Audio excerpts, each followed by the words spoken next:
मुझे मायावी लग रहा है, इसको छूना मत।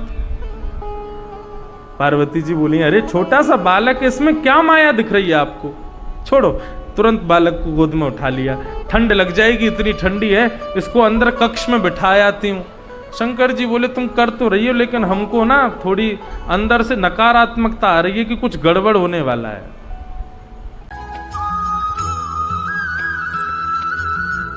मानव को साल में एक बार बद्रीनाथ जरूर जाना चाहिए।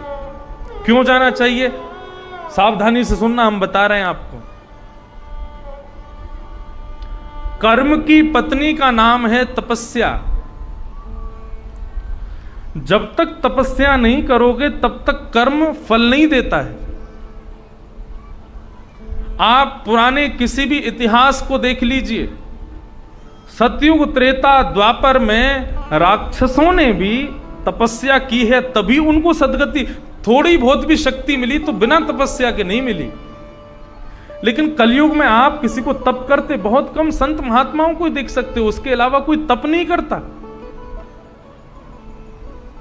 क्यों नहीं करते हम लोग तप? और फिर भी हम कर्म करते, हमको फल मिल जाता है। जब कलयुग के बारे में भगवान नारायण ने विचार किया तो भगवान ने मन में यह विचार किया कि मुझे तपस्या करनी चाहिए। तब के लिए आज जहां बद्रीनाथ भगवान का मंदिर है, पहले केदारनाथ भगवान यहां विराजते थे, सदियों पहले। बद्रीनाथ भगवान ने केदारनाथ भगवान से कहा कि आप यहां तपस्या कर रहे हो, एक छोटी सी भूमि मुझको दो, मुझे भी तपस्या करनी है। शिव बोले, प्रभु आपको तपस्या की क्या आवश्यकता है? आप साक्षात नाथ हो, त्रिलोकी नाथ हो, आप तपस्या मत करो। तप का मतलब कष्ट, शारीरिक कष्ट, और मैं आपको तप करते हुए देख नहीं सकता, इसलिए आपको तप की भूमि नहीं दूंगा। भगवान बोले, तुम प्रेम से नहीं दोगे तो हम हठपूर्वक ले लेंगे। शंकर जी बोले, तो लेके दिखाओ। भगवान बोले, समय आने दो, लेंगे। तो एक दिन क्या हुआ, ये जो बद्रीनाथ है 6 महीने यहां पर देवता भ्रमण करते हैं।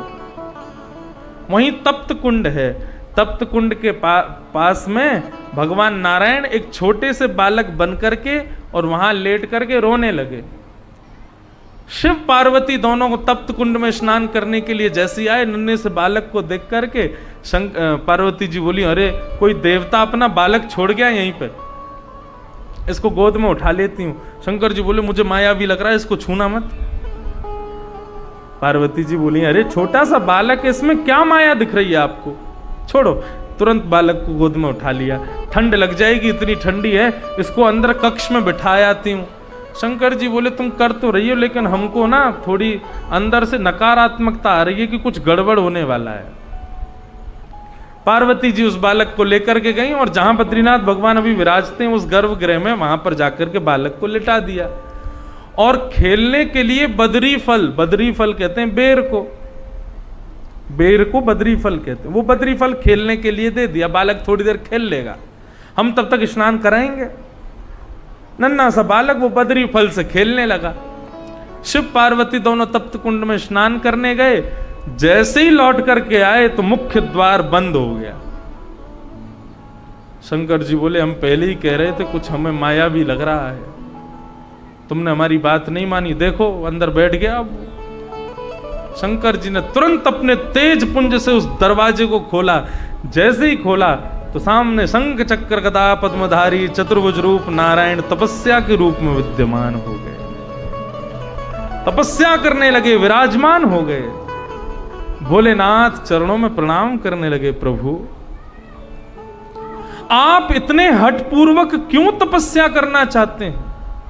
मैंने आपको मना किया कि आप तप मत करो, लेकिन आप हठपूर्वक आज आ गए हो। क्यों तपस्या करना चाहते हो? क्या प्राप्त करना चाहते हो? मुझे बताइए तो सही, आपके लिए क्या दुर्गम है? भगवान बोले, शिव दुर्गम कुछ नहीं है। कलिकाल में मानव कर्म करेगा लेकिन तपस्या नहीं करेगा, उसको फल कैसे मिलेगा? इसलिए बद्रीनाथ में मैं संसार में जन्म लेने वाले प्रत्येक मानव का संकल्प लेकर के तपस्या करूंगा, ताकि कर्म वो करे, फल उसको मिले, तपस्या मैं करूं। इसलिए मानव को साल में एक बार बद्रीनाथ भगवान को धन्यवाद करने जाना चाहिए कि प्रभु हम कर्म करते हैं, फल भोगते हैं, लेकिन तपस्या हमारे लिए आप करते हो। इसीलिए कोई भी यज्ञ अनुष्ठान में नाम बोला जाता है, गोत्र बोला जाता है। किसके लिए? वो नाम गोत्र बद्रीनाथ भगवान को सुनाया जाता है। प्रभु नाम गोत्र आपका जैसी बद्रीनाथ भगवान सुन लेते हैं, फिर आपका वो संकल्प लेकर के आपकी तरफ से तपस्या शुरू कर देते हैं। इसलिए एक बार तो कम से कम साल में उनको धन्यवाद कहने जाओ कि प्रभु आप तपस्या की मुद्रा में हमारे लिए तपस्या कर रहे हो, हम आपको प्रणाम करते हैं। ऐसा बद्रीनाथ धाम। तो उस बद्रीनाथ की भूमि पर कृष्ण उद्धव संवाद 7 दिन तक रहेगा, 22 से 28 जून तक आप सब लोग पहुंचो। भगवान यहां पर 2 बातें कहते हैं, उनको मुख्य रूप से कहकर के मैं कथा को विराम करता हूं, अतिकाल है।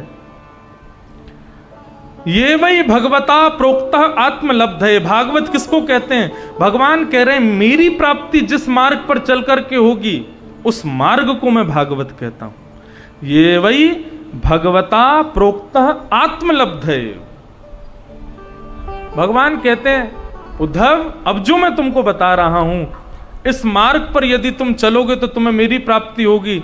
नेत्र बंद करके चलोगे तो भी तुम धावन निविल्यवान नेत्रे नश्यकलेन पदे ही न।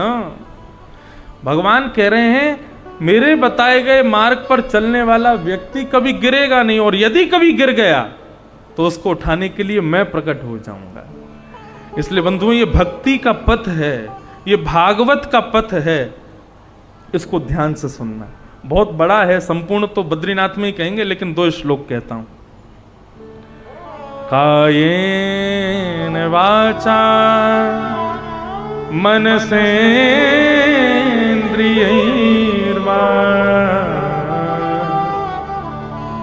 बुद्ध्यात्मना नृषित स्वभावा करोमि यत् सकलं परस्मै नारायणायेति समर्पयेत्।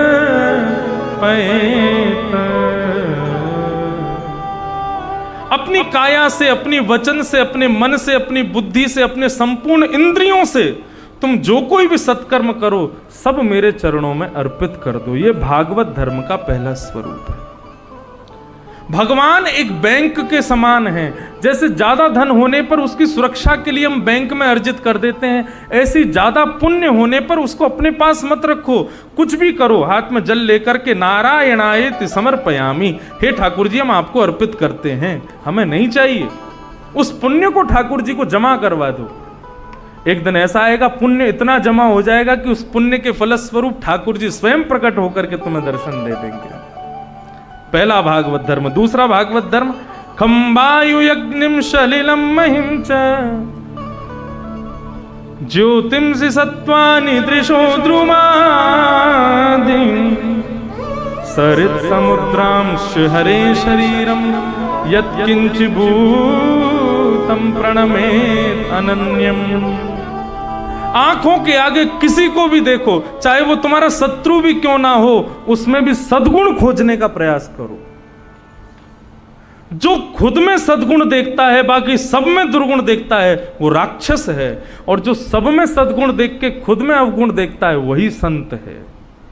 वो संत का दर्शन है। सब में सद्गुण देख करके सबको प्रणाम करो, सबको नतमस्तक करो, यही भागवत धर्म है। आगे मैत्र मुनि को प्रलय का दर्शन कराया, आदि आदि भाव यहाँ कहे गए। परीक्षित जी महाराज सुखदेव जी को संपूर्ण कथा सुना करके अपने आसन पर खड़े हो गए और कहने लगे, परीक्षित क्या तुम मरने वाले हो? परीक्षित बोला, मैं नहीं मरूंगा, मेरा शरीर मरेगा प्रभु, मैं तो नित्य मुक्त शुद्ध आत्मा हूं।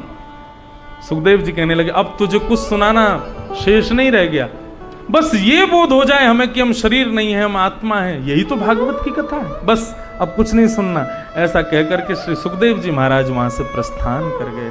बोलो सुखदेव जी महाराज।